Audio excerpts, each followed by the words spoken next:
Isang mapagpalang hapon po sa ating lahat at kami po ay muling natutuwa na kayo ay makasama namin ngayong hapong ito sa Hardin po ng Panalangin, ang online ministry po ng MIBC Silangan. Ito po ang inyong lingkod, ang Preacher Lester Yabut. Kasama po natin ang Ma'am Sheila and Brother Shem. At kami po ay natutuwa na makasama namin kayo muli sapagkat last week po ay wala kami sapagkat nagkataon naman po na yun din po naging appointment namin papunta sa pag-apply po ng aking visa. Ako po ay papupuntahin ng aking kumpanya sa Poland, sana para hindi iharang sa mga tangke ng Ukraine. Ayan. Pag-pray po natin yan, sama niyo po ako sa panalangin at tayo po ay babati muna ng mga nakakasama natin ngayong hapong ito. Ma'am Joyce Digan, good afternoon po. Kasama rin po natin Brother Eugene Cabaya, good afternoon. Kasama rin po natin Sister Baby Aya, good afternoon po. At Nanay Amihan Sara Yabut at Ate Beth Akong, magandang hapon po sa inyo. Maging kay Ma'am Baby Villamiel at kay Brother Cyril Escobar, good afternoon po. Magandang hapon din po kay Sister Agnes Casiao. Meron ba ako na miss? Ayan po. Again, we are encouraging everyone na paki-comment lamang po kung kayo mapapadaan sa ating gawain upang mabati po namin kayo mamaya bago po tayo magtapos. Tayo po ay magsimula na sa pamamagitan po ng isang panalangin. Let us pray. Maraming banal na nasa langit, muli salamat Panginoon na muli nyo kami binalik sa hardin ng panalangin ngayong hapong ito ng Martes upang kami po ay sama-sama na makapanalangin at makapakinig po ng inyong salita. Maraming salamat Panginoon sa hardin ng panalangin. Salamat po sa mga tao na patuloy na sumusuporta po sa gawain po ninyo na ito. Maraming salamat po. I-bless niyo po kaming lahat. Ito ang aking panalangin sa pangalan po ni Jesus. Amen at Amen. Ayan. Tayo po ay dadako muna sa pagbabasa ng ating mga praises and thanksgiving. At magandang hapon po kay Nanay Gertrude Severino. Good afternoon. At sige po, bati na po tayo sa ating mga birthday celebrants simula po noong April 16. Pastor Bernie Montero at ganun din po kasabay niya nagdiriwang ng birthday si Sister Yoli Jacinto at si Sister Jelly La Rosa. April 17 naman po ay si Brother Nick De La Paz. At noong April 19 na nagdiwang po ng kanilang mga kaarawan ay sina Ma'am Christine Shapno, Deacon Bong Duque at si Sister Katrina Rosales. April 20 naman po nag-birthday sina Ma'am Serviliana Lim at si Pastor Arnel Villanueva. April 21 si Daniel Navarro, Pastor Rogel Dakutanan at si Preacher Andre Cantileps. Ngayong araw pong ito ay nagdiriwang ng kanilang mga kaarawan ang Sister Mia Miller, si Alex Chua at si Norma Castillo, ang mother po ng Sister Dang. And then bukas, April 24 ay ang birthday naman po ng Sister Evelyn Sahot at ang Brother Eugene Cabaya. Ayan, advance happy birthday Brother Eugene at alam ko nanonood ka ngayon. And then April 25 naman po, Pastor Ray Remogat, Dayan Salcedo at si Susan de la Cruz. At isagad na po natin to hanggang sa huling araw ng April 26, Pastor Joe Nicor. And then April 27, sina Lourdes Datur at Shirley Diato. April 28 po ang birthday ni Ma'am Antoniette Adona. At sa April 29 naman po ang Sister Erlene Shapno, si Ma'am Ai. Ayan.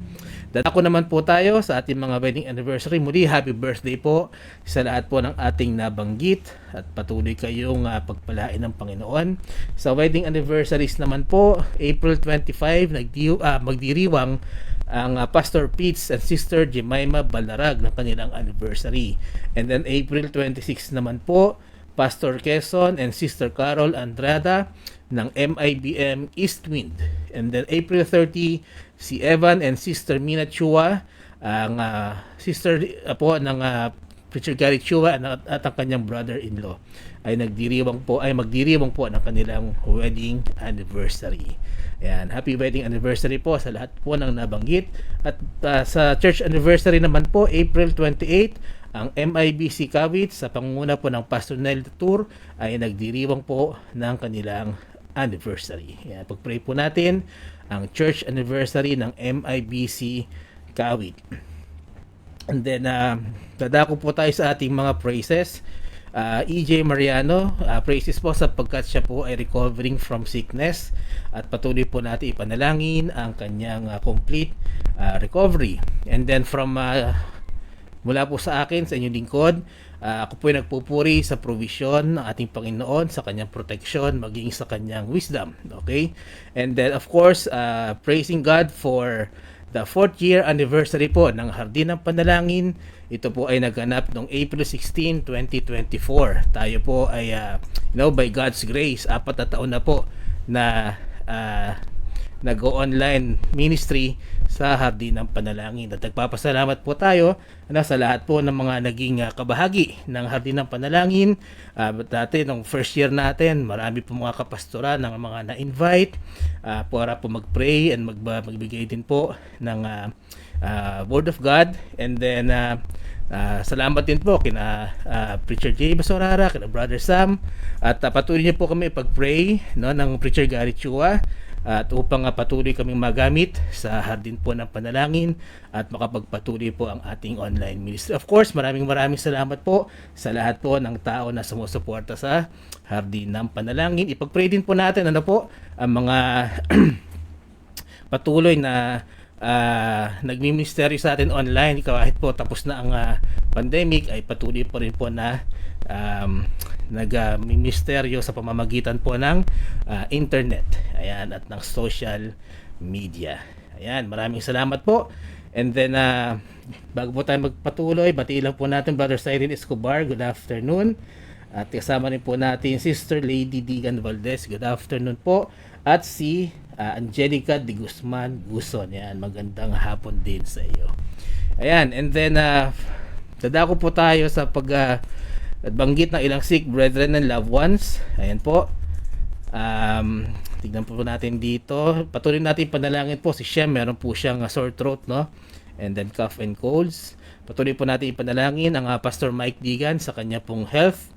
Especially po sa kanyang lab result. Meron pong mga matataas na resulta. Ano po, panalangin po natin ang ating Pastor Mike Digan. Ayan, and then sama natin sa panalangin ang ating mga expectant mothers, Sister Agnes Casiao at si Arabel Bautista Ocampo. Ayan, and then dadako po tayo sa ating ilang mga prayer request. Ano po, from Sister Alexis Salazar, kanyang prayer request po, good health sa family, pag-iingat po sa pag-asa araw-araw, ang salvation po ng loved ones. At ako po, ang prayer request ko, let us pray for the Yabut family. Ano po, bigyan po sila ng wisdom ng Panginoon, ang kanyang habag at ang kalakasan. And then from Ma'am Sheila Yabut, ang prayers po niya para sa aking offsite leadership meeting starting tomorrow po, no? Praying for God's traveling mercies, guidance and wisdom. And then panalangin po natin ang FIBAP Sports Fest at ang MIBFC Missions Conference. Ito po ay gaganapin sa May 10 to 19. Panalangin po natin ang Pastor Tim Nolan at ang kanyang mga kasama pong delegates at from the US. Ayan, ang kanila pong safe travels din po papunta dito sa Pilipinas. And then panalangin po natin ang Blessed Hope Christian Academy. Ang enrollment po at ang classes po ay mag-start sa June 24. Ayan, at tignan ko lang po natin dito from Sister Lady Digan Valdez. Salamat po sa panalangin. Meron pong answered prayer sapagkat nakapasa po si Afa sa PUBCAT. Ayan, medyo mahirap makapasa yan, ano? Kaya purihin po ang Panginoon. Ang inyong lingkod hindi nakapasa dyan. Kaya purihin ang Panginoon. Ayan po. And then sasama po natin sa panalangin ang ating mga elders at maging ang ating senior citizens and widows and widowers. Ano po, Nanay Elvie Riva, Sister Baby Villamiel, ang Tatay Ferdy, Nanay Amihan Yabut, Tatay Tony, and Nanay Chedeng Chua. Kasama po natin si Nanay Norma Castillo, Sister Susan Orara, Sister Evelyn Kekep, ang Sister Linda Gesmundo, Preacher Renato and Sister Esther Orhino, Brother Frank and Sister Percy Zapata, Auntie Jovita Digan, Ima Zeni Paras, ang Sister Helen Ortiz Paras, Sister Rosa Gutierrez, ang Nanay Lucia Buenaflor, Sister Dory Santos, Nanay Faye Carpio, Nanay Gertrude Severino, ang Nanay Susan Gloriani, Sister Dory Esguera, Brother Nick and Sister Lilia Santos, Sister Lourdes Mercalesha, ang Brother Efren and Sister Lydia Inocencio, Tatay Nori and Nanay Norma Santos, sina Cora San Jose, Nengat Dula, Luz Castillo, Lourdes Castillo, Toto Castillo, Noemi Morey, ang Tatay Sonny and Nanay Winnie Crame, sina Lando and Tess Abilion, Alex and Beth Chua, James and Aggie Armstrong, Pearly Rivera, Nanay Barbarda Lopez, ang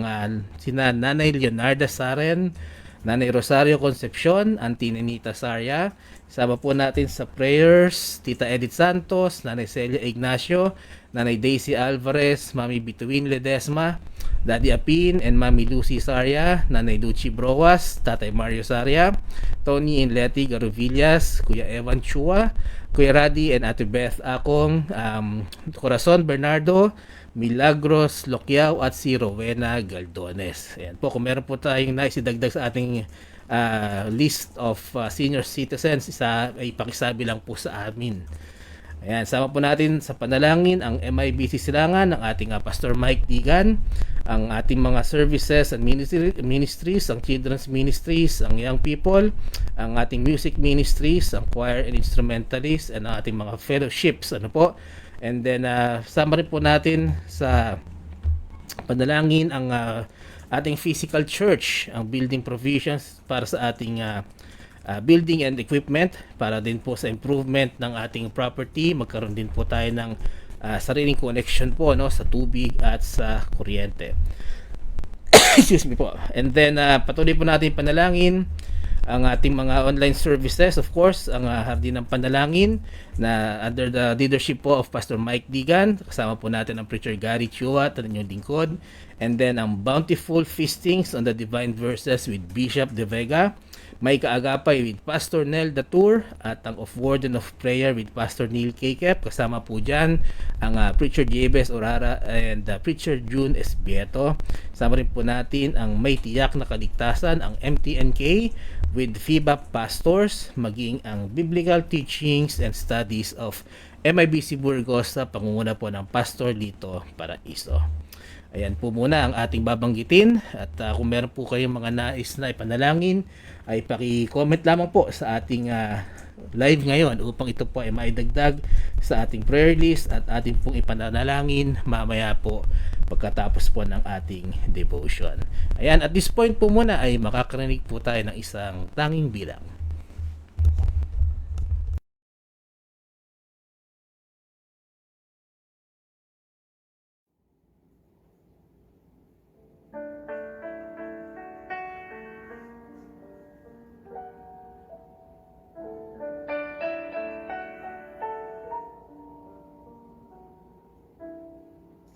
I know the one who sees my sorrow,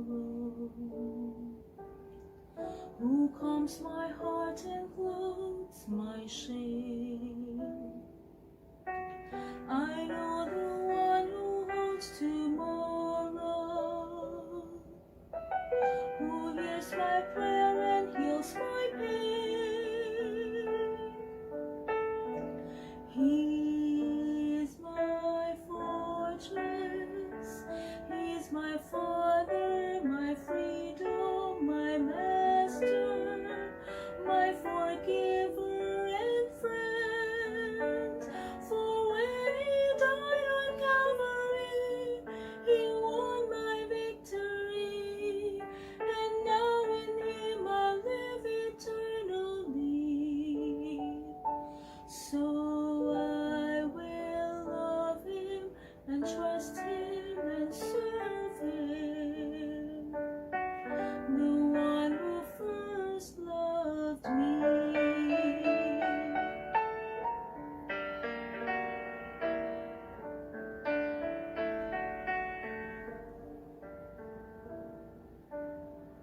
I know the one who conquers darkness, the source of light and truth and grace.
and serve Him,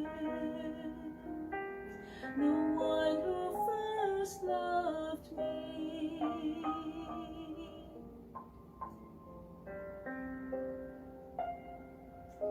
So I will love Him and trust Him and serve Him, the one who first loved me.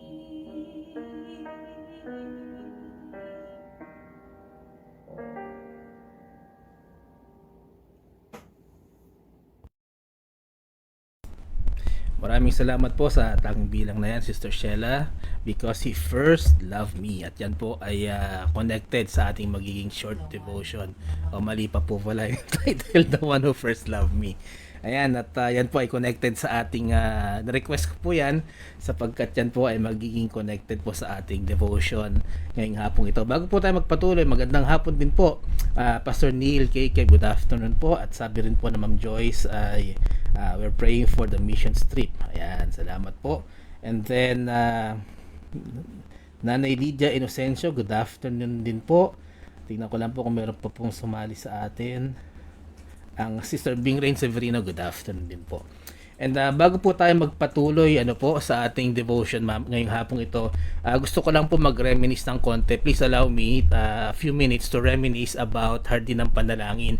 Medyo nakaka-overwhelm lang po at medyo nabigla ako kanina dahil nakaka-4 na taon na po pala tayo by God's grace. And so syempre, kung balikan lang natin ng konti, this is only possible because nagbigay po ang ating Panginoong Diyos ng vision sa ating Pastor Mike Digan during the pandemic.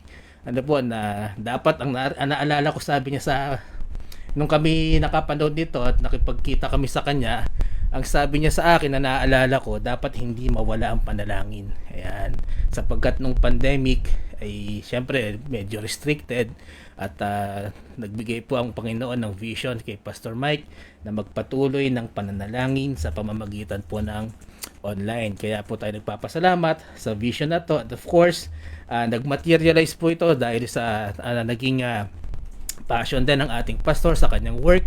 At yun nga po, dito na rin po kami napasali. Nagsimula na makatulong din po sa MIBC Silangan. Kaya napakasarap lang pong balik-balikan yung mga panahon na ewan ka, andito si Ma'am Joyce, maalala niya to, nagpupunta kami sa kanila, mga 1 hour kami maghahanda ron, tapos yun nga po, and sabi nga po, it's not in vain.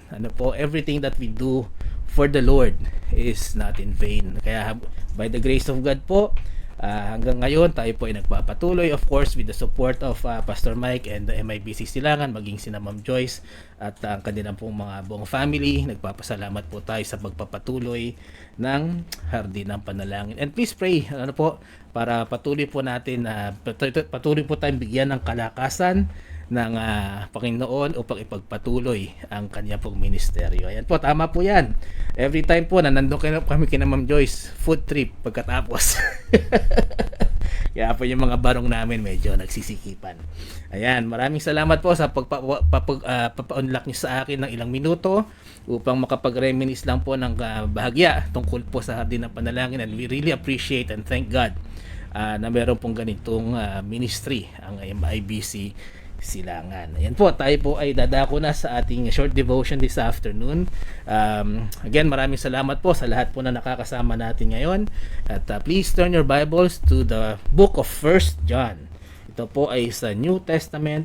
1 John, ang ating main text po ay kukunin natin sa chapter 4, verse 19 to 21. 1 John 4:19 to 21. Ang sabi po ng banal na kasulatan, we love Him because He first loved us. If a man say, I love God and hateth his brother, he is a liar. For he that loveth not his brother whom he hath seen, how can he love God whom he hath not seen? Tayo po ay manalangin. humingi po tayo ng gabay sa ating Panginoon. Let us pray. Ama namin makapangyarihan sa lahat, maraming salamat po sa inyong salita na aming pag-aaralan ngayong hapong ito, Panginoon. Bigyan niyo po kami ng wisdom, Panginoon. Bigyan niyo po kami ng nakikinig na puso, Panginoon, at willingness na matuto po mula sa inyong salita. I-bless niyo po ang inyong mga anak na nandito at nakikinig at patuloy po na sumusuporta sa Hardin ng Panalangin. Maraming salamat po sa ministry na ito na ibinigay nyo sa aming pastor at patuloy po by your grace na nagpapatuloy hanggang ngayon. Maraming salamat, Panginoon, at ako po ang inyong lingkod. Patuloy nyo itago sa inyong likuran ang marinig po nila ay ang inyong mensahe at hindi po manggaling sa akin. Maraming salamat, Panginoon. Ito ang ipanalangin sa pangalan po ni Jesus. Amen at Amen. Amen. Ayan. Ang title po ng ating devotion this afternoon, He First Loved Us. At yun nga po, tulad ng nabanggit ko kanina, ay talagang request ko yung special number po na iyon sapagkat connected po siya sa ating topic this afternoon. At sa ating buhay, aminin naman natin o hindi, meron talaga tayong mga tao na mas pinapaboran. Hindi naman para magpakita ng unfairness, no, o kaya ng tinatawag natin na kumbaga hindi para magpakita ng mas may tawag doon yung parang mas lumalamang yung iba. Hindi po, halimbawa sa magkakapatid sa amin, di ba, sa apat kaming anak, I'm sure yung nanay ko may favorite yan, di ba, pero lahat kami mahal niyan, di ba? Lahat kami aalagaan niyan. Pero kahit naman siguro sa may mga anak dito, sige, secret lang po natin, pero alam natin na meron tayong mas kinalulugdan ng loob. Pero hindi po ibig sabihin noon hindi natin mas mahal natin sila kaysa sa mga kapatid nila, hindi po. Pero meron lang parang mas magaan ang loob natin sa ibang tao, Halimbawa, kahit naman po sa mga kaibigan natin, hindi naman pare-pareho 'yan eh. Meron tayong tinatawag na best friend. Pero 'di ba, kaibigan din natin yung iba. Sa mga mahal natin sa buhay, syempre, sa mga magpipinsan, meron kang favorite cousin, po. At medyo iba kasi yung treatment natin sa kanila. Hindi para mas tumaas sila, kundi merong tayong mga tao nakakilala natin na pag humingi sa atin ng tulong, iba yung way o yung manner na pagbibigay natin ng tulong sa kanila. Halimbawa, humingi sila ng tulong, kung ito ay isang tao na iyong kinalulugdan, unahin mo siya, Yung ibang ginagawa mo, medyo i-drop mo muna, and then tutulungan mo siya at gagawin mo lahat na makakaya mo para makatulong. Sa iba, oo, tutulong ka pa rin naman, pero siguro hindi kasing sigasig sa ibang tao, Hindi kasing priority ng ibang tao na mas kinalulugdan mo. So bakit kaya ganito, 'di ba? Bakit tayo ganito? Minsan kasi bakit mas binibigyan natin ng pabor yung ibang tao samantalang yung ibang tao hindi kasing ganoon, hindi kasing favorable yung trato natin sa kanila. Sa experience ko po kasi, ako bilang tao, gagawin ko ang lahat ng aking makakaya sa mga tao na tumulong sa akin nung araw, na nagpakita sa akin ng pagmamahal, na silang unang nagpakita ng pagmamahal sa akin. Nung ako po ay bata pa, nagkaroon din, as with every family, nagkaroon din kami ng very hard struggle, noong mga panahon na yon, mga financial issues, family problems, and then merong mga tao po na talagang tumulong sa amin na hindi naghahanap ng kapalit, at kung nakikinig man po sila ngayon, kilala na po nila kung sino sila, pero I hope na they also know na kapag sila naman po yung nangailangan ng tulong, nandito lang naman po kami para tumulong. So ako, I will do everything I can para makatulong sa mga tao na pinagkakautangan ko ng loob.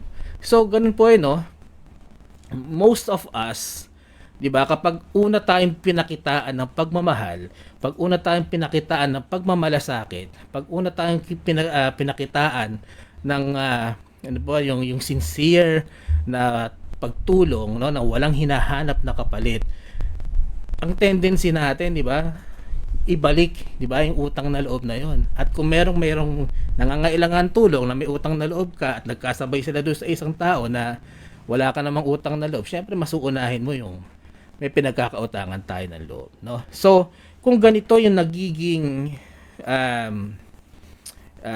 behavior natin, no, sa mga tao na naunang tumulong sa atin, nagpakita ng pagmamahal sa atin, bakit hindi natin to gawin sa ating Panginoong Diyos na siyang unang nagmahal sa atin, tulad po ng binasa natin sa ating main text, no? Sabi nga dito, we love Him because He first loved us. Ang ating Panginoong Diyos ang unang nagpakita ng pagmamahal sa atin. Kung sa tao nagagawa nating bigyan sila ng pabor, no? Itrato sila ng mas espesyal, bakit hindi ang Panginoong Diyos? So, una, God loved us, before He created us. God loved us before He created us. Ito po ay makikita natin sa Genesis 1. Basahin lang po natin yung Genesis 1:26. Ang sabi po rito, and God said, let us make man in our image, after our likeness, and let them have dominion over the fish of the sea, and over the fowl of the air, and over the cattle, and over all the earth, and over every creeping thing that creepeth under the earth. Sabi, ito pong binasa natin is yung event kung saan ang Panginoong Diyos ay nag-decide na gawin ang tao. Ayan po. At gusto ko lang din sana na makita natin yung buong konteksto ng Book of Genesis chapter 1. Pag binasa po natin, and I hope that you can read on your free time, Genesis 1, chapter 1 to 25, bago yung chapter 26 na atin pong binanggit. Pag binasa niyo po yan, makikita po natin, ang Bible, dinidescribe niya kung paano ang Panginoong Diyos, ginawa po niya ang lahat ng bagay, bago yung tao. Gumawa po siya ng mundo, ginawa niya ang mundo, ginawa niya ang mga bituin, ginawa niya mga celestial bodies, ginawa niya ang dagat, finorm niya yung dagat, ginawa niya ang mga animals, yung mga animals in the air, on the earth, tsaka under the sea, ginawa po niya yan. Naggumawa rin po siya ng mga halaman, mga puno, at sabi nga dito, every creeping thing, In short, bago't ginawa ng Diyos ang tao, ginawa niya muna ang lahat na kakailanganin ng tao para po siya mabuhay. Ayan. So from excuse me po, tandaan po natin, from chapter 1 to 25, lahat ng kakailanganin ng tao ginawa niya, na ginawa na ng Panginoon bago't nilikha ang tao. And then from chapter 28 naman to 31, di ba? Sa ano pa rin to? Sa Genesis 1. Verse 28 to 31, chapter 1 pa rin po ng Genesis. Makikita natin dito na God blessed them, At ano po ang makikita natin? Nagbigay po ng instruction ang ating Panginoong Diyos kay Adan at Eva. At pagka ito nga po ang susundin nila kung paano sila mabubuhay sa mundo. Pag tinuloy niyo po ang basa diyan sa Genesis 2, mas binibigyan po ng detalye kung paano nilikha ng Diyos ang tao, ang kanyang creation, at sinama rin po dito yung commandment, yung utos sa tao na pwede nilang kainin ng lahat except dun sa fruit of good and evil. So, pwede nyo bang pansinin ano ang ginawa ng Diyos dito? Ang ginawa po ng ating Panginoon, parang siyang ama, para siyang tatay. Nag-prepare muna siya ng lugar, make sure niya muna na merong kakainin, di ba, yung tao, he make sure na masusustain yung buhay sa mundo bago niya kinreate ang tao. At nung andito na ang tao, anong ginawa ng ating Panginoon? Binigyan niya, di ba, binless niya, at binigyan niya ng instruction. Merong pagtuturo, merong wisdom na kung paano mabubuhay ang tao dito sa mundo. No wonder na ang ating Panginoong Hesukristo, ang sabi niya, tawagin niyo ang Panginoong Diyos na Ama or Aba or Father, sapagkat ang ating Diyos Ama ay parang tatay. Ganun ang pagmamahal niya sa atin. And then, hindi mo naman kasi ipe-prepare ang lahat ng bagay na to kung wala kang concern doon sa tao. Pwede naman tayong likhain nang wala ang mga bagay na to. 'Di ba? Kung ang Diyos natin ay hindi mabait, hindi mapagmahal, Pwede naman tayong basta na lang niya likhain eh. And then bahala na kung paano tayo mabubuhay. Walang preparasyon, no? Walang instruction. At hindi mo naman pwede, hindi mo gagawin ito, 'di ba? Kung wala kang pagmamahal. So, oo, sa binasa natin sa Book of Genesis from chapter 1, chapter 2, ayan, hindi naman explicitly sinabi ron, no, na mahal ng Diyos ang tao. Pero ipinakita ron ang lahat ng ginawa ng Diyos para sa tao bago pa siya likhain. Kaya hindi ko alam kung hindi pagmamahal ang tawag diyan, hindi ko alam kung ano po 'yan. Ano po? So, tandaan po natin ginawa lahat 'to ng Diyos.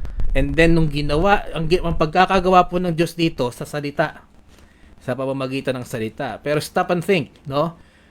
Noong tao na ang kanyang lilikhain, yun po ay nilikha ng sarili niyang mga kamay. Dumakot po siya ng alabok, no? At finorm niya ang tao mula sa dust of the earth. Yan po ang mababasa natin dyan. So, God did all of this for us na hindi naman niya pwede naman niyang hindi gawin, no? Wala naman siyang pananagutan sa atin bilang Diyos. Pwede niyang hindi gawin ang lahat ng ito, pero He chose to do it because He loves us. So, nakaka-relieve lang po, no, para sa isang mananampalataya na malaman natin na ang isang napakamakapangyarihang Diyos ay mahal tayo. Sapagkat nakakatakot po kung ang Diyos natin hindi tayo mahal. Sabi nga din po sa Biblia, it is a fearful thing to fall into the hands of an angry God. Sabi doon, no? Talaga naman po, bakit? Makapangyarihan siya sa lahat eh. Lahat ng gusto niyang mangyari at gusto niyang gawin, kaya niyang gawin. At sobrang blessing lang po talaga at pagpapala, na ang Diyos na ito na pwedeng gawin ang lahat ng bagay ay minahal po tayo at patuloy tayong minamahal. So, sa Genesis chapter 3 naman po, pag tinuloy niyo yung basa dyan, makikita nyo kung paano nagkasala ang tao laban sa Panginoong Diyos. At binigay din niya po ang kaparusahan sa tao dito. Pero hindi naman po ito natapos doon. Hindi nang pagkatapos na ibinigay yung parusa, tapos na. And this is the second point. God loved us when we sinned.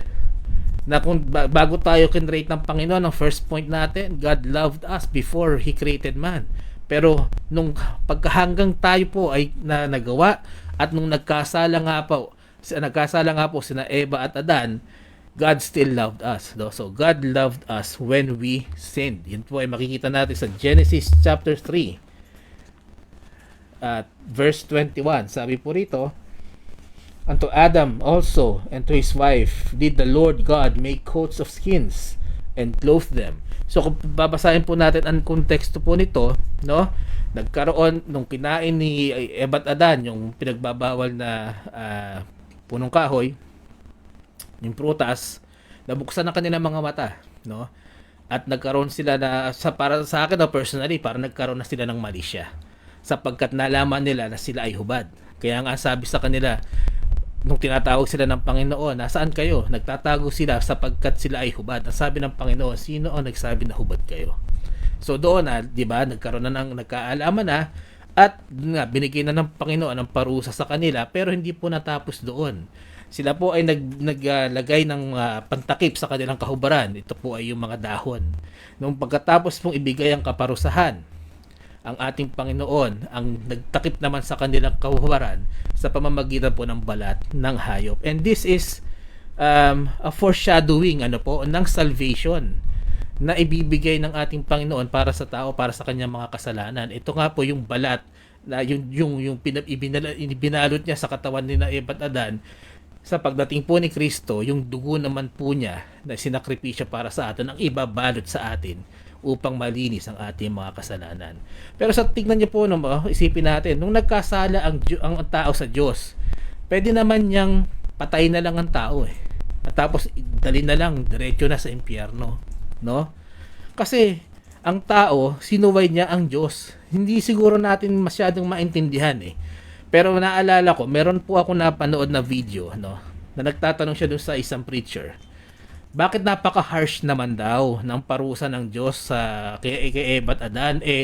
Kumain lang naman daw sila yung pinagbabawal na kainin. Parang sobrang harsh naman daw na, hindi tinanggalan sila ng eternal life, Tapos pinaalis sila sa garden, no?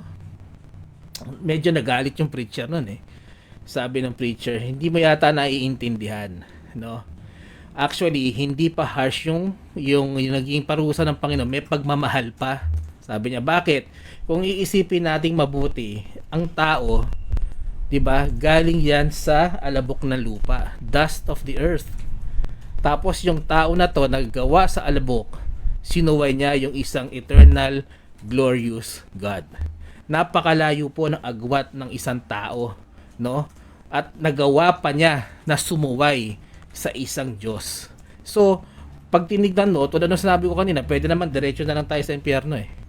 Pero hindi, dahil sa pagmamahal ng Diyos sa atin, no, nagbigay pa siya ng paraan. Siya pa ang umisip ng paraan kung paano tayo maliligtas. So, yun po yung napanood ko, no. And then, sabi nga dito, no, kahit naman sa Bible, sinasabi rin yan, iba ang tao, iba ang Diyos. Dapat nating maintindihan yan bilang mananampalataya. Kaya nga, wala tayong dapat na ipagmalaki. Sino ba tayo? Alabok lang tayo sa lupa.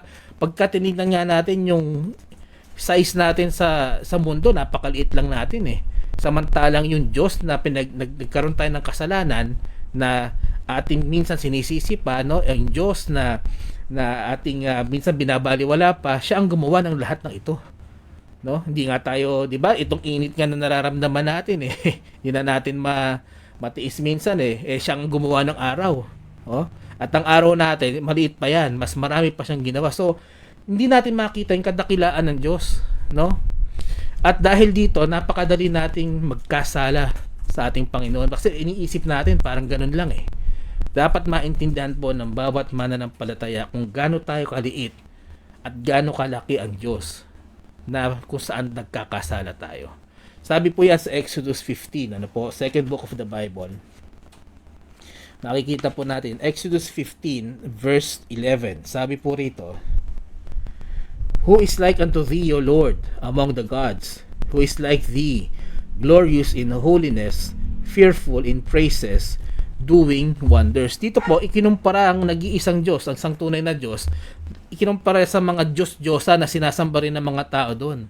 Ang isang Diyos, no, kahit Diyos-Diyosa, syempre may reverence ang tao dyan, kaya nga siya sinasamba eh. Pero kung ang Diyos natin, no, ang tunay na Diyos, higit na dakila kaysa sa kahit sinong Diyos-Diyosan, ay mas higit po siyang dakila kaysa sa atin. 'Di ba? Kasi yun nga po yung level nun eh. Kung mas kung meron ito tayo, may mga Diyos-Diyosa na sinasamba noong araw, at ang Diyos natin mas dakila palalo. So, tayo talaga napakalayo ng agwat natin sa ating Panginoon. Kaya nga ang isang simpleng disobedience sa ating Panginoon, seryoso eh. It's a serious thing. Nagkakasala ka sa Diyos. Hindi ka nagkakasala, no, sa hayop.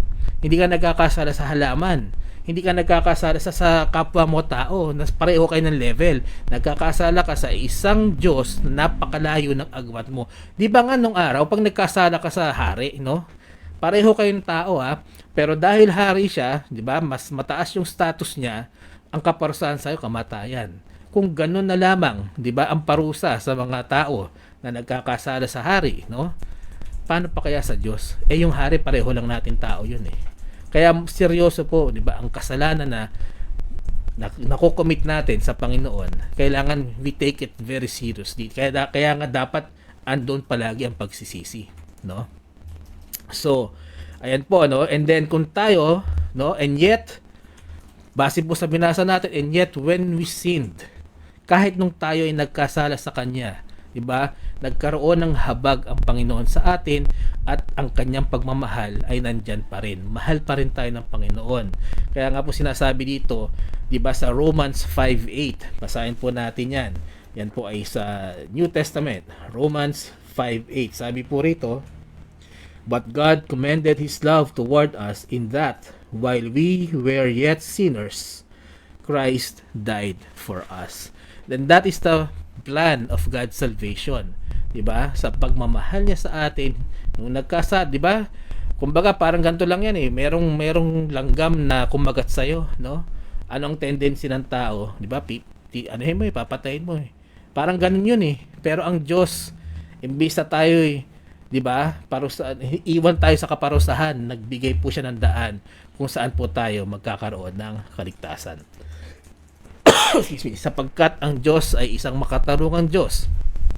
Hindi pwedeng walang kaparusahan ang kasalanan. Sapagkat siya ay isang banal na Diyos, hindi pwedeng meron siyang ka-fellowship na makasalanan. Kaya nga po, si Kristo kailangan niyang mamatay para sa atin sapagkat siya ang naging kaparusahan ng ating mga kasalanan. Umakinako po niya ang kanyang mga kasalanan. Ano po? Siya, si Kristo ay Diyos na nagkatawang tao.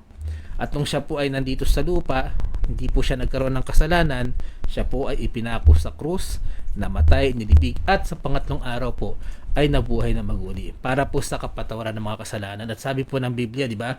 For God so loved the world, di ba? That He gave His only begotten Son, that whosoever believeth on Him shall not perish but have eternal life. Ganun na lamang ang pagmamahal ng Diyos sa tao, na kaya niyang ibigay ang kanyang buktong na anak. Na sa gagawin niyang pagsasakripisyo, no, wala na po tayong gagawin. Ang kailangan lang natin gawin para magkaroon ng kaligtasan, manampalataya, maniwala sa ginawa ni Kristo ay sapat na para sa kapatawaran po ng kasalanan. Na siya na po ang pinarusahan para sa atin. Na dapat tayo ang pinako, dapat tayo ang ginulpi, dapat tayo hinagupit para sa ating mga kasalanan. Siya na po ang gumawa no para sa atin. At yung dugo niyang puro, no, at banal, no, lahat ng kasalanan natin inilagay sa kanyang balikat.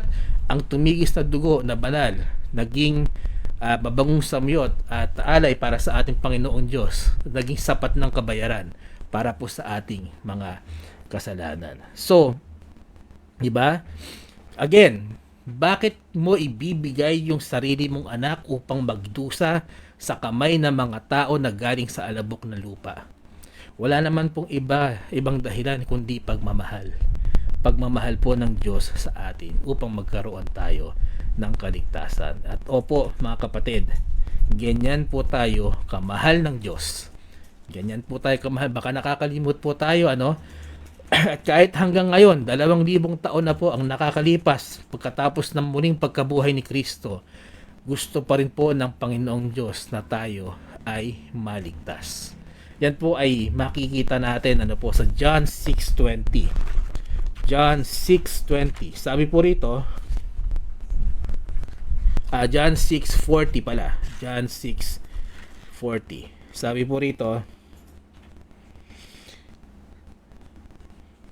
and this is the will of him that sent me, that every one which seeth the Son and believeth on him may have everlasting life, and I will raise him up at the last day.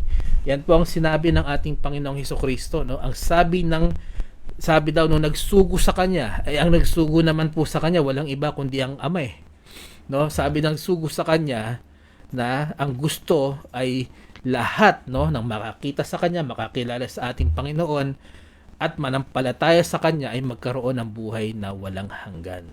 And I hope po na today we were able to prove that God loves us. Mahal po tayo ng Panginoon. Nung bago niya tayo nilikha, mahal na tayo ng Panginoon.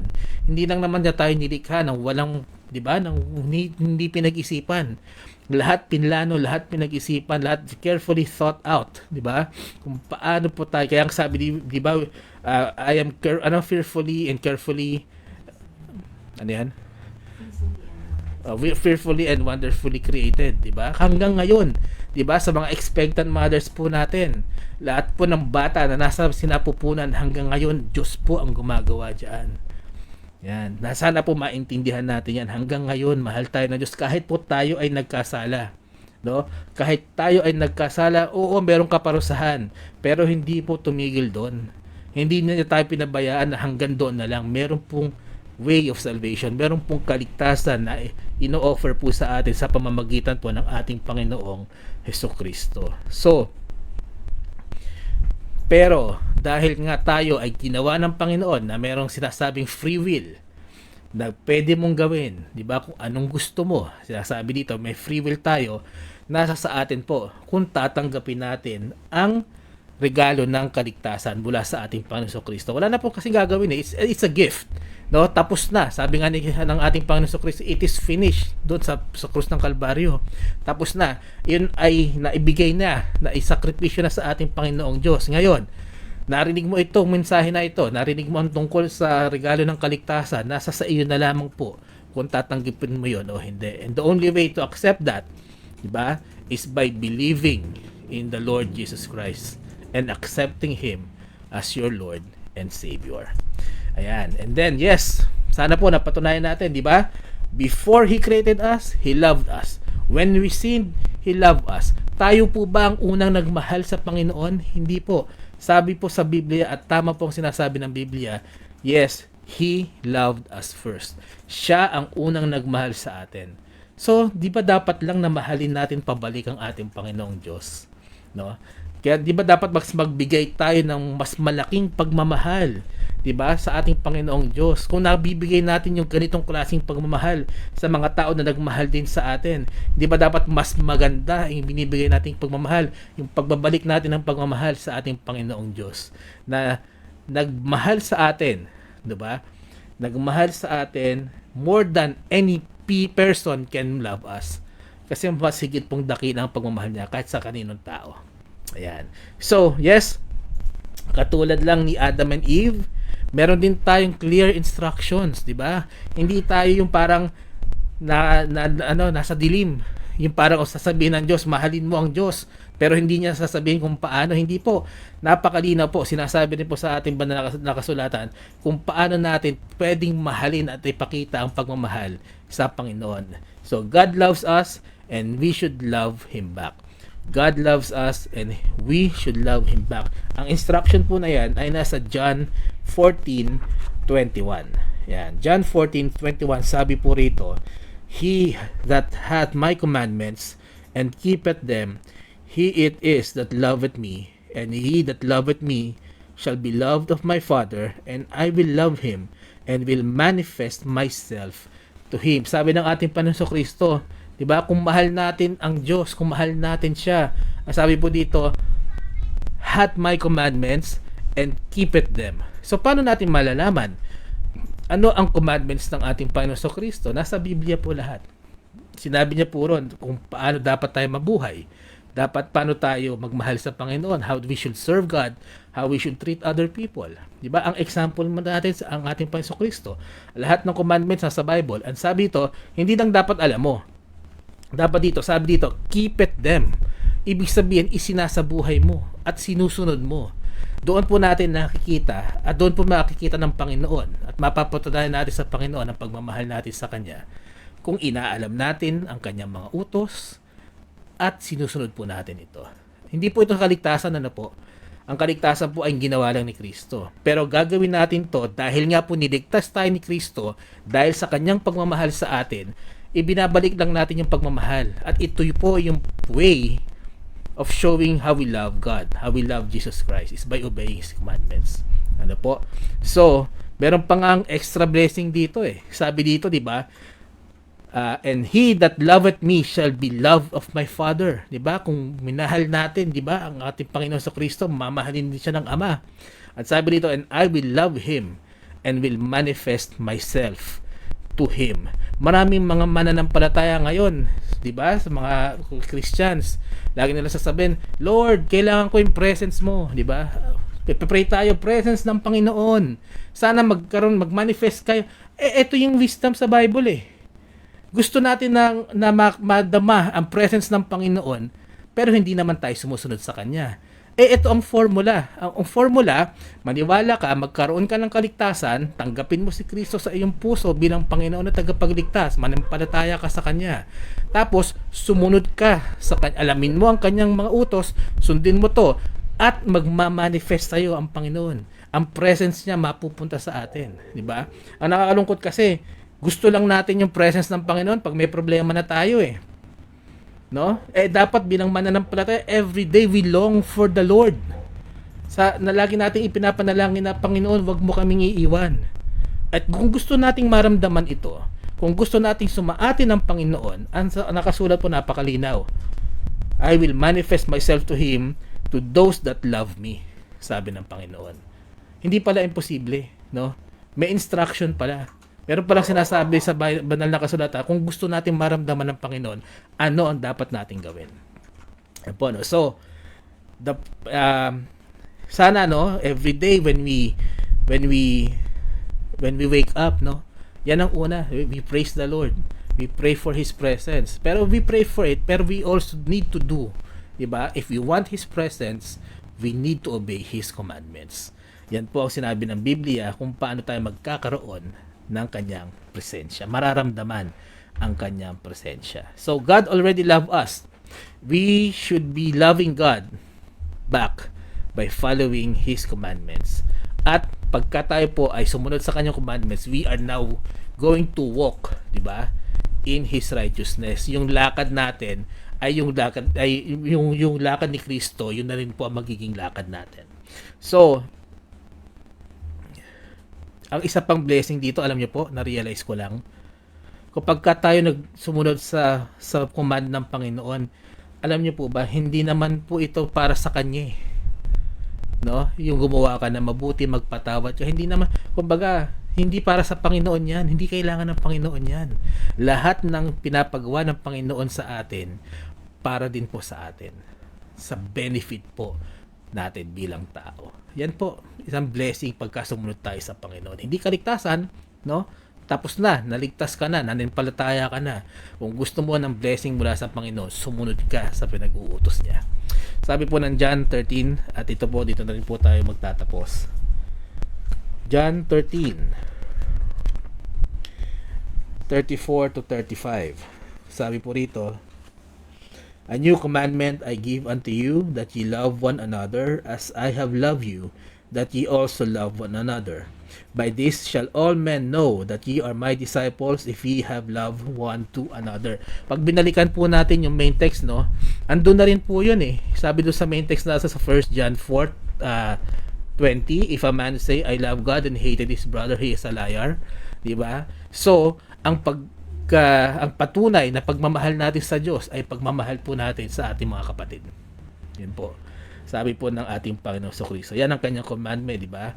By this shall men know that you are my disciples, di ba? Love one another as Christ loved us. Ayan po, no? Kaya lang minsan, no? Baka hindi natin maramdaman ang pagmamahal ng Panginoon sa buhay natin. Kasi baka ang ine-expect natin na pagmamahal ay yung tulad ng pagmamahal natin sa kapwa-tao natin. Iba po ang Panginoon, tulad po na nabanggit natin kanina. His ways are not our ways. His thoughts are not our thoughts. Diba? Sabi sa Biblia, mas mataas po, spiritual po. Kaya kung tatanggalin natin, diba, ating pagkakarnal, no? Kasi minsan sabihin natin, katulad niya, nasiraan ako ng sasakyan. Napakamahal po. At pero alam niyo, iniisip ko, no, maraming pagkakataon na pwedeng masira yung sasakyan habang nagbibiyahe ako na madidisgrasya ako. Pero nasira po siya habang nasa traffic ako. Pag tinignan natin sa usaping karnal, ano ba yan, napakagastos, nasira pa. Pero sa usapang spiritual po, purihin po ang Panginoon dahil nasira siya, hindi po ako na-aksidente. Ganun po sana maging kaisipan sa mga pagsubok na dumadaan sa buhay natin. Dapat bilang mananampalataya, hanapin natin yung pagmamahal ng Diyos. Huwag po nating ikumpara ito sa kung paano tayo magmahal sa tao at paano tayo mahalin ng tao. Iba po ang pagmamahal ng Diyos. At pag nagawa po natin yan, mararamdaman po natin ang sobrang pagmamahal ng Diyos sa atin. Na sa bawat kilos natin, sa bawat pangyayari po sa buhay natin, nasa likod po ang Diyos, ang kamay po niya ang kumikilos. Basta po tayo manampalataya, magtiwala sa Kanya. At paano po natin hindi mamahalin ng Diyos kung ganito po siya magmahal sa atin. Nawa po ay naging pagpapala ang ating short devotion this afternoon. Please join me in prayers po para po sa ating pananalangin.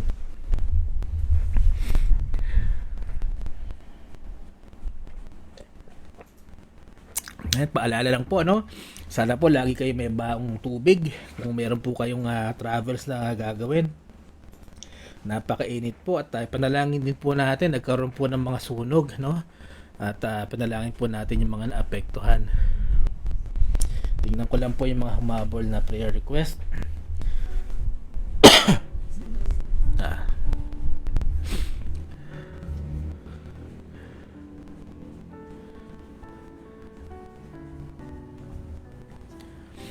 Nasa list na. Okay. Sige po, nandito na rin po sa list. At ito po ay isasama na natin sa ating panalangin. Excuse me. Let us pray. Ama naming banal na nasa langit, maraming salamat po Panginoon sa inyong salita. Nawa Panginoon ay patuloy na mabuksan ang aming mga puso Panginoon. Maramdaman po namin ang sobrang pagmamahal niyo po para sa inyong mga anak. Maraming salamat po Panginoon sa inyong pagmamahal sa amin. Maraming salamat Panginoon sa lahat po ng ginawa niyo sa amin. Tunay Panginoon na nararapat lamang na kayo'y papurihan, pasalamatan at mahalin pabalik Panginoon. Tulungan niyo po kami, ang inyong mga anak, na kami po ay magkakapagbalik ng aming pagmamahal sa inyo. Maraming salamat Panginoon. Patuloy niyong gabayan ang bawat isa na narito sa aming pananalangin. Nawa Panginoon, dinggin niyo po ang aming mga pagsusumamo. Maraming salamat Panginoon at purihin po ang inyong pangalan. Sa inyo po ang kalwalhatian Panginoon, at papasalamat kami sa lahat po ng diwang ng kanilang mga kaarawan, at patuloy niyong gabayan, bigyan ng mahabang buhay Panginoon, gayon din ng mga nagdiribang ng kanilang mga anniversaries. Kayo Panginoon ang patuloy na pumagitna sa mga mag-asawa po na nabanggit Panginoon, maging sa church anniversary ng MIBC Cavite. Kayo po ang magpala rito Panginoon. Praising you O Lord sa recovery po ng sickness ni EJ Mariano, and still praying for complete recovery. Patuloy kami nagpupuri Panginoon sa inyong pong vision na binigay kay Pastor Mike, at nagkaroon po ng hardin ng panalangin. Salamat Panginoon, at by your grace O Lord, kami po ay nagpapatuloy at magpapatuloy pa Panginoon hanggat sa inyo pong ninanais. Nagpapasalamat din po ako Panginoon sa inyong provision, sa inyong protection, at sa inyong pong karunungan na ibinibigay sa amin. Maraming salamat Panginoon. Patuloy ko pinapanalangin ang mga mahal namin sa buhay na may karamdaman, sina Dory Grifalda at Cornelio Grifalda. Kaya din Panginoon, si Mark Suarez, patuloy niyo silang pagalingin. Maging si Ana Pulido na mayroong goiter problem, O Lord. Dalangin ko Panginoon na ang bigyan niyo po ng speedy recovery sina Gay Castillo Doctor, Kasen Castillo, si Eliza Rojas, si Norma Castillo, maging ang Sister Dang sa kanyang full recovery and daily strength, at kay Francesca Audrey Abad, pagalingin niyo po si Angelina Quitoriano na na-stroke, maging si Ma'am Adel Mabalot na mayroong osteoarthritis. Nalapit namin Panginoon ang ima sa kanyang health at sa lahat po ng may karamdaman. Gayon din Panginoon ang Pastor Fred Silaw sa kanyang heart disease. Patuloy namin nilalapit sa Ma'am Baby Villamel, meron siyang high blood pressure, at maging sina Laila Gos sa kanyang kidney stones, at Sister Salvacion Vargas sa kanyang mataas na BP. Kayo po magpagaling sa kanila. Nilalapit namin Panginoon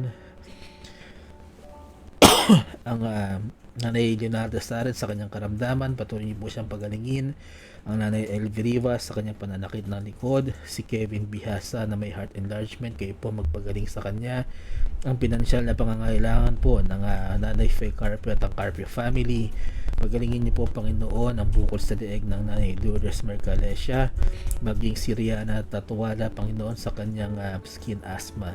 Nilalapit namin Panginoon ang complete recovery ng Pastor Dito Paraiso at kanyang kalusugan.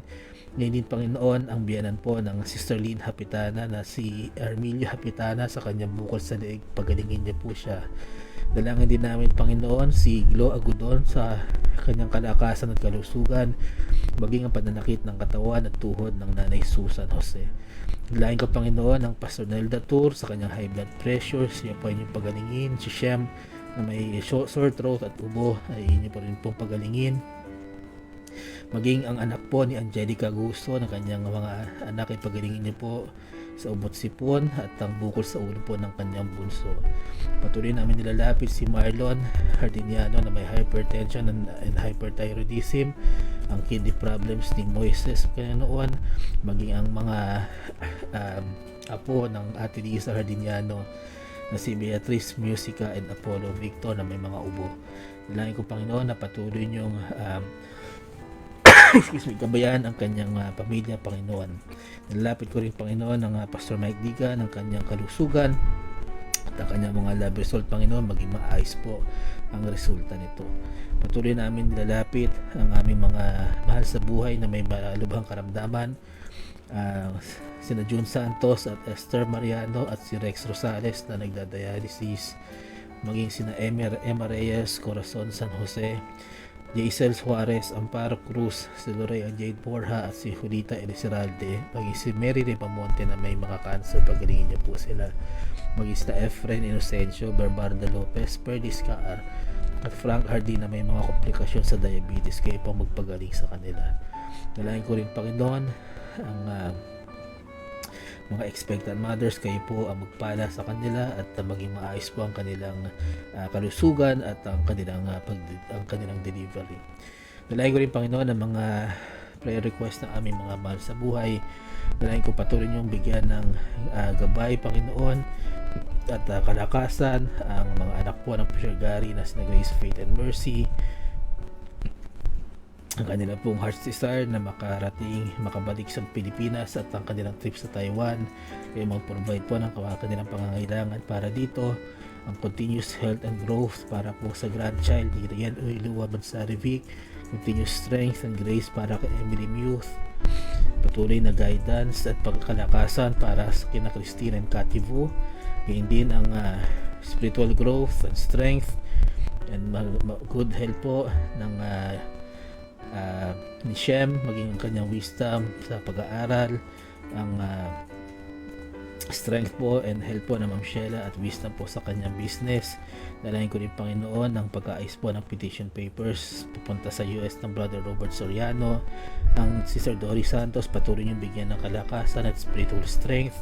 Ngayon din, Panginoon, ang spiritual life and studies po ng Brother Sam, Sister Milka, and Brother Sean. Ngayon din ang pag-iingat niyo po sa buong Digan family sa kanila pong mga travels. Ingatan niyo rin, Panginoon, ang Ma'am Jenny Rapista at ang Pastor Gerald Rapista sa Antique, sa Lawaan.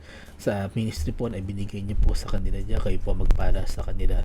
Patuloy namin nilalapit ang inyong pong ang Inocencio and Abdul Razak family. Bigyan niyo po sila ng guidance and provisions.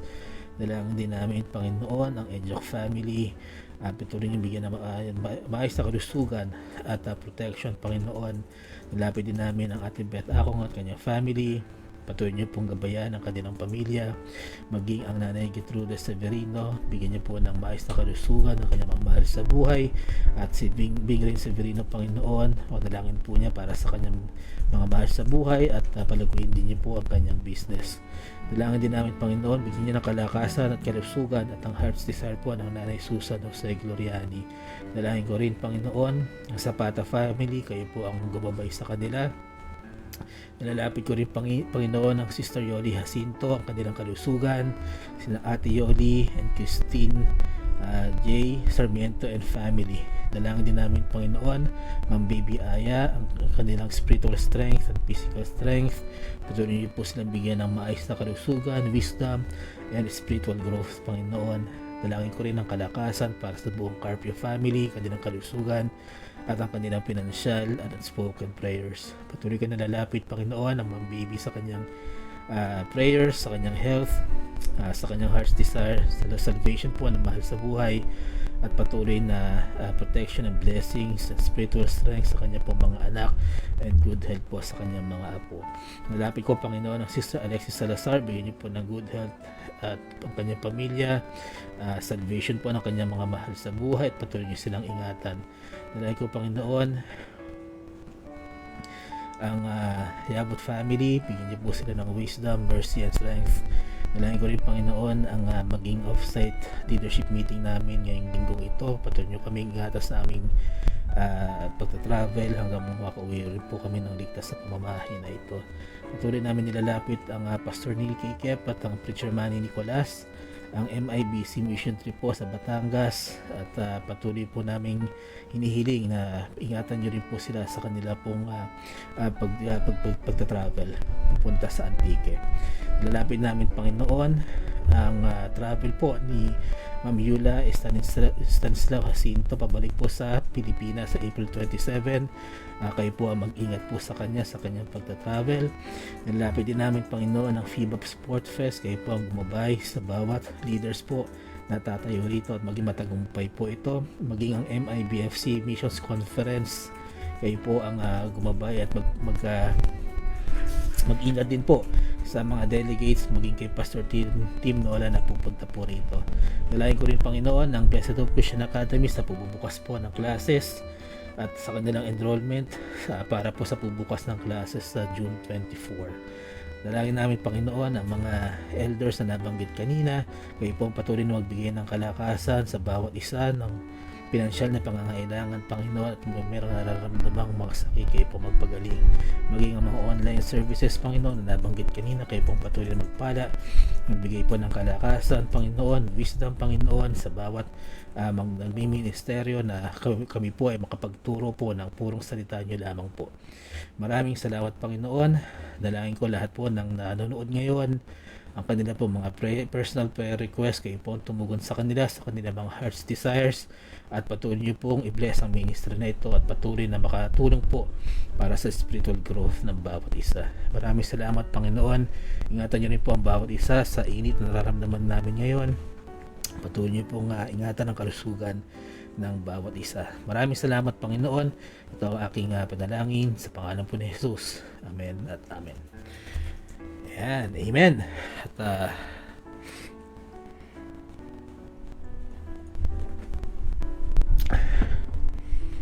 alright, maraming salamat po sa pagsama niyo sa akin sa pananalangin. Tayo po ay dadako na sa pagbati po ng ating mga nakasama ngayong hapong ito. Ayan po, i-refresh ko lang po ang napakabagal na internet namin. Sandali lamang po. Ayan. Si Nanay Tudi. Sige po, babasahin ko lang po sandali dito. Sabi po ng Nanay Tuding, please pray for my family, loved ones, pag-iingat sa kanyang mga apo, sa kanilang pag-aaral, at saka po natin ang kanyang kapatid na si Filomena Belen. Siya po ay ooperahan, mayroon po siyang bukol sa kanyang baga. At yan po, sige po, sasama po natin yan sa ating prayer list at patuloy din natin ipapanalangin sa ating personal prayer time, Nanay Tuding. Okay? And then, ayan. Ito po, babati na po tayo. Okay, maraming salamat po Ma'am Joyce Digan at kay Brother Eugene Cabaya. Good afternoon at advance happy birthday bukas. Nakasama rin po natin Nanay Amihan Nyabot. Magandang hapon po. Maging kay Nanay Lydia Inocencio, kay Ma'am Baby Aya Abestros. Good afternoon po. Kasama rin po natin Ate Beth Akong. Good afternoon. At siguro mas mainit dyan sa Cavite, kasi mas malapit kayo sa araw. Okay. And then nakasama rin po natin Ma'am Baby Villamiel, Brother Cyril Escobar, Sister Agnes Casiao. Patuloy ka mag-ingat Sister Agnes at malapit na ang iyong kabuanan. Nakasama rin po natin si Ma'am Myrel D. Nicor. Good afternoon po. At ang Nanay Tuding Severino, magandang hapon po. Nakasama rin po natin si Sister Shaline Gloriani, ang Sister Lady Digan Valdez. Good afternoon po. Ang si Angelica de Guzman Guso, magandang hapon. Nakasama rin po natin Sister Bing Rain Severino, ang Pastor Neil Kekep. Good afternoon po at ingat po kayo sa biyahe. At kasama po ni Preacher Manny Nicolas. Good afternoon po Preacher Manny. At maraming salamat po sa special delivery kahapon. Ayan. And then nakasama rin po natin Nanay Lydia Inocencio and then Nanay Lourdes Mercalesha. Good afternoon po. Tita Mila Diaz Alegre. Good afternoon po Tita Mila. And then nakasama rin po natin si Ma'am Yoli. Ayan, si Ma'am Yula Stanislaw Jacinto. Good afternoon po.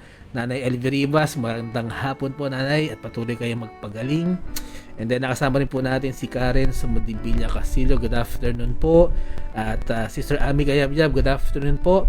At kasama rin natin Sister Beverly Maragon, magandang hapon. Ang aking kaibigan din po na si Sir John Rigo, good afternoon sa iyo. At nakasama rin po natin si Paulina Kiyanko, good afternoon. And then si Brother Mars Saren, magandang hapon din po sa iyo. At muli, paumanhin po sa mga hindi namin nabanggit. At we always encourage you to please leave an emoji or a comment para po mabanggit namin kayo sa pagtatapos po ng ating gawain. Ayan po, at patuloy po sana na mag-ingat ang bawat isa. Mainit pa rin po ang panahon. At kung meron po kayong baon tubig, mas maganda po para ma-hydrate po tayo. At ingat po tayo sa sunog. Naku po, usong-uso po yan. Yung isang beses po nakita ko sa parking lot nagkaroon ng sunog. So patuloy po tayo mag-ingat. Ayan, at muli ingat po at praying for all sa lahat po ng mga kaibigan, mga kapatiran na nagta-travel, praying for traveling mercies at patuloy po tayo ingatan ng Panginoon. At muli po, ito ang inyong lingkod, ang Preacher Lester Yabut, kasama po ni Ma'am Sheila and Brother Shem. At nagpapasalamat po muli kami sa pagsama niyo sa amin ngayong hapong ito. Patuloy po tayo na maglingkod at magtiwala sa ating Panginoon. God bless you all.